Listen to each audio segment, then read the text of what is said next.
I now have the privilege of introducing our guest speaker for the afternoon, Dr. Reagan Flowers. Dr. Flowers is the Chief Education Officer at Sustainable Forestry Initiative.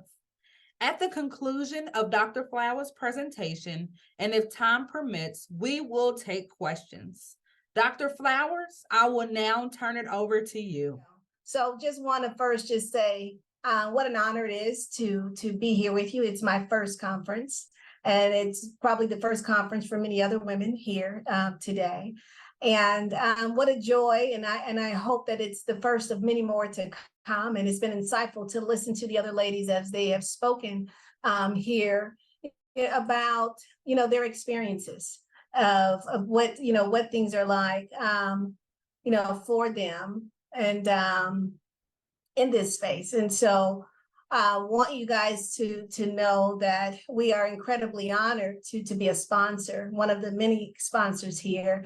Kathy Abasol, who is our CEO, is really proud of the work that you're doing. And I can find no one that's more committed in this space and really committed to bringing about the change and not just talking about it, but walking the walk here. And so I'm incredibly honored here. I'm new to the team.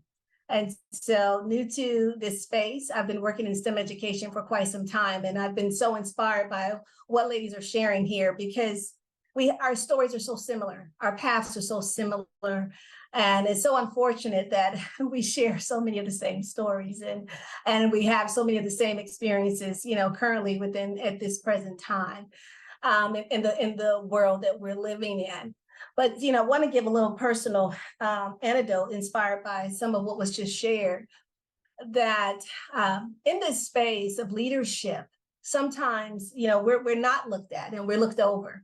And it forces us to go out and create and create the space for ourselves to get to where we're trying to go to affect the change we want to see.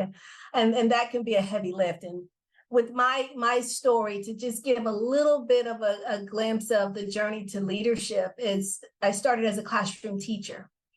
And as a classroom teacher, wanted to affect change with a small group of students, but no one would listen. And I was not willing to give up on those students. And that caused me to go out and design a program that I thought was the solution. And I couldn't get anyone to implement the solution because I wasn't Dr. Flowers at the time. And I didn't have that research and credential behind my name. So I had to go out and enroll in a program just to get them to talk to me, but that didn't mean they were going to work with me. And so I did that. And I took the long, hard road to leading by example and affecting change and being an advocate in the space of STEM education and environmental stewardship under that umbrella.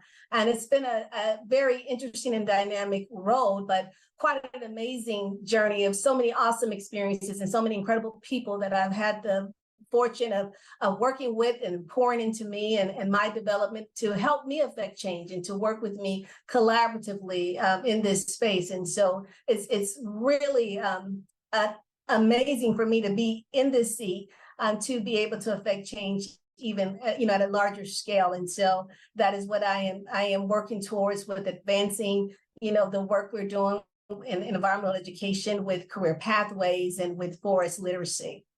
And so at SFI, this is our vision, this is our mission. And we all know, we're watching television and we see worldwide, one of the biggest challenges, primary causes that are affecting people is malnutrition, immunodeficiencies. And we also know that how critical it is to have a healthy diet to our human health.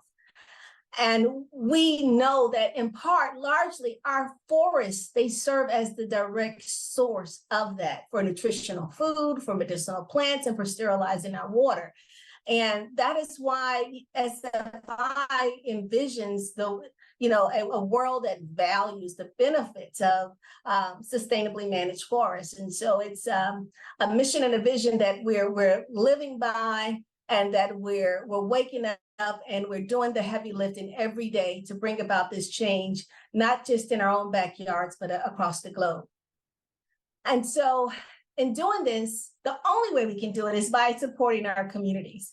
And we've heard, some data and points that have been shared earlier. And, of course, we don't have to beat you over the head with any additional statistics of percentages, but we know that when we look around and we look in some of our largest NGOs and some of our largest environmental foundations, the diversity that we want to see isn't there. The percentages of women of color in leadership and working in this space, it's not where we'd like to see it. And it's so critical that we're convening and we're having these conversations like we are today, so that we can really continue to push this work forward towards pushing more women, more people of color, women of color into this space of environmental sectors, sustainability sectors. And so at SFI, you see a great example of that. And this is why I'm so proud to be a part of this organization. When you look at the Indigenous relations team, as you can see pictured here, we are placing women and people of color in key leadership positions, and we are doing this to help shift the conversations and to increase minority participation in the sustainability spaces. And you can see it also with our senior leadership team, and with I being an African-American woman and the newest addition to the team, very happy to bring this diverse perspective to the team, to be thought of as a leader, to help affect the change that is so critically important as we're all living and looking in the chat. I saw a lot of comments about the heat and, the weather changes, and we're all dealing with climate change, and we're having to, rethink how we're existing on our planet and how we're loving on it and treating it. And so this work is critically important. And because it's so important, it's even more important to have the diversity in thought with women and people of color sitting in these positions to affect change. And that's where you see the value add across our pillars. When you have that diversity that's sitting in leadership, that we can lead the various pillars that we have at SFI with our standards, with conservation, with education, and within our communities, with some of the key, I would say, sustainability topics that many of you are aware of. We're always talking about climate resiliency. We're talking about carbon capture. Heck, you could be on a plane or booking a flight, and they're asking if you want to contribute to carbon capture, carbon credits. So we're all trying to figure out how to do our part. We're looking at fires. We're having to work on fire resiliency, biodiversity, and species recovery. All of these things that we're all living and dealing with, and we are seeing it daily on the news in some form or fashion, is showing up in our own backyards. Of water quality, the quality of our soil, the rights of the folks who've been here, Indigenous peoples' rights, and the recognition of those rights, and building those relationships, and then in our K-12 system, building our future, investing in, we have to start early, as early as pre-K. I tell folks we can't even just start at pre-K, we have to start in the womb. We can't start early enough to affect the change we want to see, to build the diversity and leaders and champions in this space. And so you see all of this across the four pillars that lead our work every day, and you see the value in the type of leaders that we have been selected at SFI to lead this work and to be champions and advocates as we go forth to bring about the change we want to see in the world.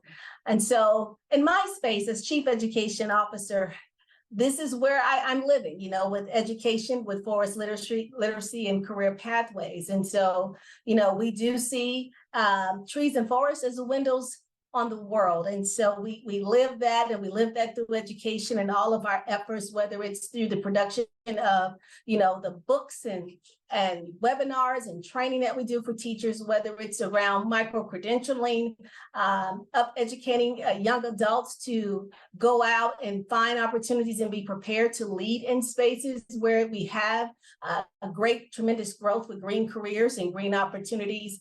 This is the work that we're driving, and we're driving it with diversity top of mind in all that we're doing. Here's just some examples of some of our products. We have lots of great products that we're utilizing to affect this change. More than 14 books and guides that have been produced, but this is just a sample of how we're diversifying how we're reaching diverse communities so that we can meet people where they are, make them feel comfortable. Because as many of us know, people of color have not been included in the space, not been included, not felt included, or not knowing how to participate in this space. And so it's so critically important that we do the work and meet people where they are, where they can consume it, they can be a part of it and take a hold and be the change we want them to be and represent. At a scale, you can see our footprint is very large in terms of how we're making a difference, how we're partnering, how we're collaborating through those 4 pillars that we represent with standards, conservation, education, and community. This is how we're able to affect such change in terms of the dollars we're bringing into community to bring about change, to the people that we're training up and educating to see and do things differently. You can see this further growth, particularly with interest in urban spaces and also with green jobs and mentorship programs. You can see here we've got a tremendous footprint in that which we've been doing in Canada as well as in the US. And I have to do a quick shameless plug. We have a conference coming up. It will happen this summer, June 4th through the 6th. It will happen in Atlanta, Georgia. I invite you all to connect with us, visit our website at forest.org and find out about that conference, figure out how you can register and participate or even present, but would love to see you all well represented at the conference of June 2024. And that is it in a nutshell, and I am open to questions. Thank you so much, Dr. Flowers. So we are going to open the floor for questions. You can either put your questions in the chat box, or you can raise your hand and unmute your mic in order to ask questions. I see Melody Mobley, if you want to unmute your mic.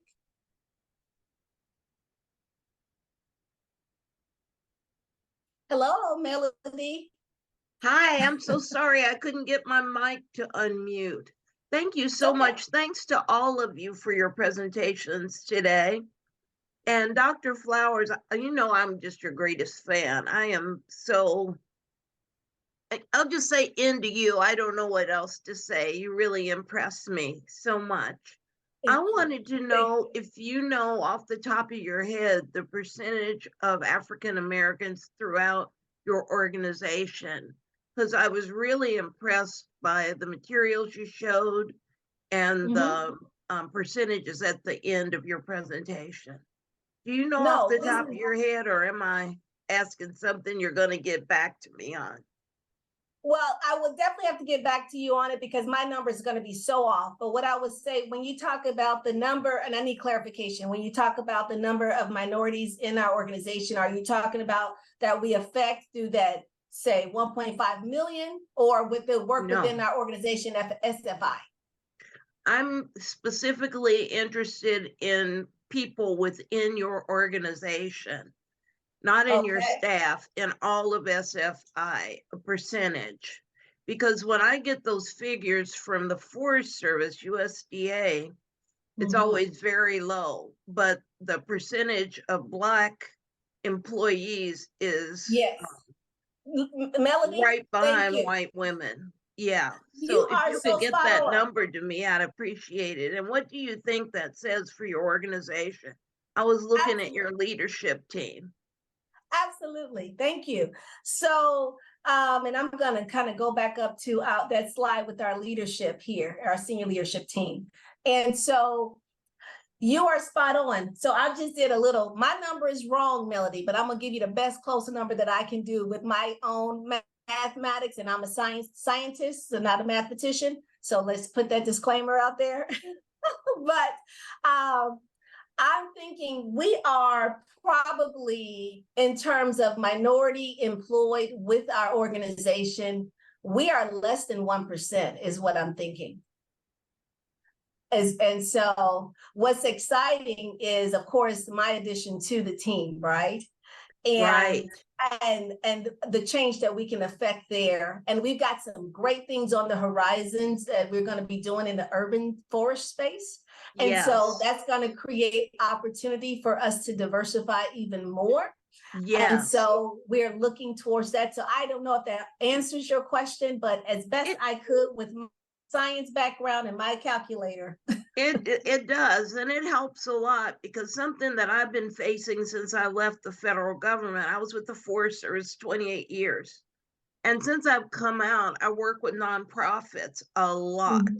And they think that by having me on board that I'm going to bring my friends or something. Like, I've got a bunch of Black friends sitting here waiting to be foresters all of a sudden.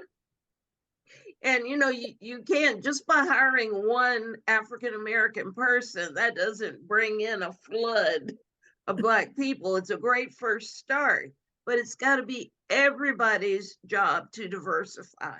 Yep. And You that's are why I spot asked you, on. yes, specifically about Black people, because I do see a lot of gender diversity here in this leadership team, but Yes. there's some other challenges still to go, although you all are doing great. I don't want to sound negative at all. Thank Yes. you so much. We're going to move on to the next question. How is the Thank first you. year of U.S. Green Mentors sponsored by SFI going?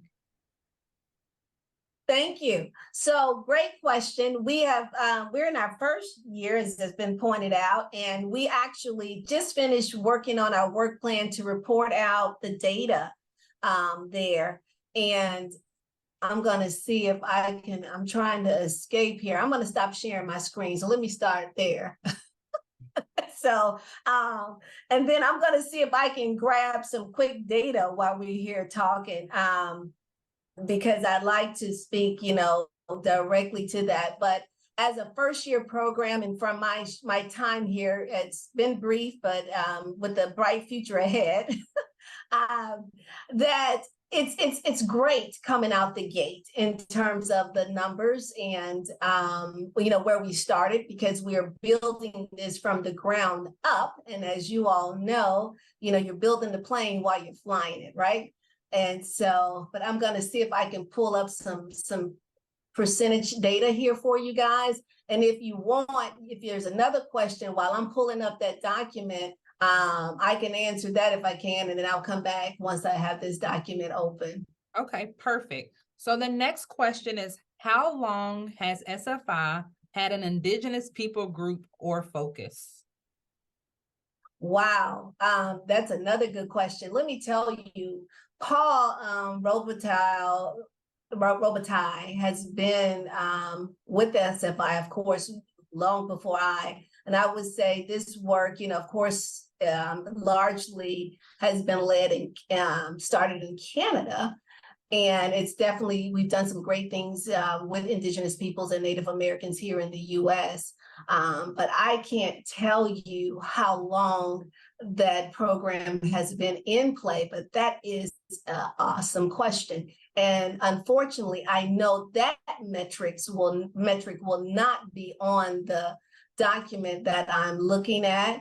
I don't think it will be, but I am on here looking to see. I know we've been doing work with Indigenous peoples for more than 5 years, based on the strategic plan that I know I've been working on and had the privilege of looking at data. But I can't tell you exactly, but I know that it's greater than 5 years. Thank you. And I see Amanda has her hand raised. So Amanda, if you would like to unmute and ask your question. Yeah, thank you so much for being here, Dr. Flowers. Really great hearing from you. So my name is Amanda Sullivan-Astor. I work for the Associated Oregon Loggers over here in the Pacific Northwest, and we administer the professional logger program in the state. And so given your position with education, I don't know if that is primarily on the project learning tree side, or if it overlaps with any of the logger training programs that SFI requires under the standards. but I'm wondering, how is SFI considering getting more women in the forest operating small business side of forestry? We have a lot of females going into professional forestry careers, but we have a real disconnect on the forest operations logging side. No, that is a great question. And so, one, let me let you know that the career pathway side does fall under the education pillar with our green career pathways. And it's something that I will be working with there, along with Project Learning Tree, US Project Learning Tree, Canada. Now, what I can say to you, that's a tall order, but it's one that we have to work on. So let me give you the best example that I can give you and let you know that I am so all in and committed to what you're saying. I've been working in the STEM space prior to assuming this role. And so largely, with those corporations who are looking for that workforce talent and coming from Houston, which is the energy capital of the world, okay? And one of the best examples is I went in to speak with some girls who were at community college. And I was sharing that this company was ready to hire them on the spot, and it was going to change their life in terms of the economic opportunity with just a certification, not even the degree. And the young lady didn't speak up in front of everyone. She pulled me aside after, and she said, "Dr. Flowers, I hear what you're saying, but that means I've got to wear these overalls. I've got to work 7 days on or 7 days off or something. And I like to get my nails done and my hair done." And she wasn't willing to give up the nail appointment or the hair appointment for the opportunity.